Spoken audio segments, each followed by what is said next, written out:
In the last 8 months, I've seen tornadoes and hail, watched a yard flood, and sunk into the mud. Weather was a variable I just couldn't control. In the extremes, I worried about survival for me and the van. At one point, I Googled where to park in a tornado from the parking lot outside the grocery store. The answer, by the way, is get out of the van. If there wasn't the possibility of destroying the outside of my van, there was always the possibility of destroying the inside from a ceiling leak or muddy shoes. I will not have wet, muddy footprints in my house. In the Montana mud, I concocted a creative way to avoid the mess by placing a layer of plastic bags at the door. I would step on the bags, then carefully spin like a Cirque du Soleil performer to take off my muddy shoes without stepping off the doormat or picking up the muddy water-soaked bags. If you're over 30, you won't be surprised to know that I've fallen more than once trying to take on that elite performance. But the rain in New England does a performance of its own.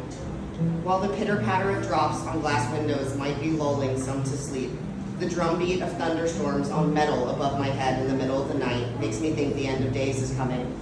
It's deafening, usually just minutes after I've fallen back asleep. In those midnight hours, I have waged war against rain.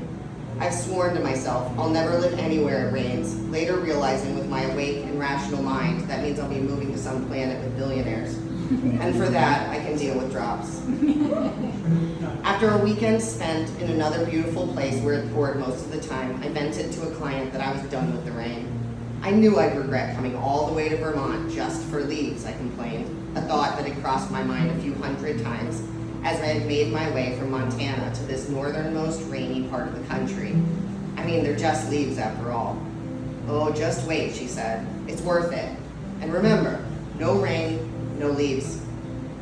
In my head, I cursed her the same way I curse rain in the middle of the night.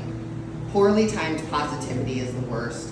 Like someone bringing out pastries right after you eat dry cake because that's the only dessert you thought they had. A week later, I awoke to a fog sitting above the water and the forest's big reveal. I smiled so hard at the red, yellow, and orange colors wrapped around every road that my cheeks started to hurt. The trees were at their most bright and brilliant in that early chill. You sneaky bitch, you're beautiful, I whispered to one tree outside my window that was clearly green the day before but now had crisp yellow tips on each leaf. From under my blanket peering out, I knew exactly why I had come all this way. I am here to witness a transformation. In these colorful leaves, I get to admire something you can't mark in yourself with vivid colors, a beautiful evolution. The leaves are the perfect model for transformation and change, going from average to life-altering because of conditions, like the cold air and the rain. The imperfectness of a cold night too early in September and a weekend filled with downpours are critical to this beautiful, colorful reveal each fall. These beautiful hillsides are a reminder that all the big changes and seasons I've lived through are not some laundry list of mistakes to be stared at with anger when things go wrong. They're critical to having the best things in my life. These leaves are a reminder that every time I face hard things, I will survive. Maybe even come out on the other side more beautiful. But before the transformation, I have to endure the conditions and fall in love with how they change me. Maybe even taking some time to fall in love with rain. Yes! Yeah.